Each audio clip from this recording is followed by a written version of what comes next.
नमस्कार. तर आज आपण बनवणार आहोत आंब्याची पुरणपोळी. चला रेसिपीला सुरुवात करू.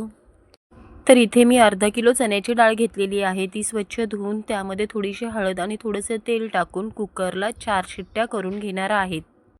डाळ शिजते तर इथे आपण पीठ मळायला घेऊया. मी 2 वाटी गव्हाचं पीठ घेतलेलं आहे. त्यामध्ये थोडीशी हळद आणि थोडंसं मीठ टाकून व्यवस्थित असं पीठ मळून घेतलेलं आहे. त्यानंतर ते एका पातेल्यामध्ये थोडंसं पाणी घेऊन आणि ते पीठ त्या पाण्यामध्ये एक अर्धा तास भिजत ठेवलेलं आहे.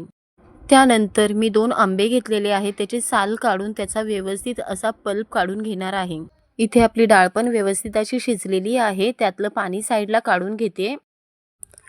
कोरडी केलेली डाळ एका कढईमध्ये घेऊन त्यामध्ये गूळ आणि वेलची आणि सुंठ, जायफळ याची पूड टाकून व्यवस्थित मिक्स करून त्यामध्ये आंब्याचा पल्प टाकून पुन्हा असं घट्टसर सारण तयार करून घेणार आहे.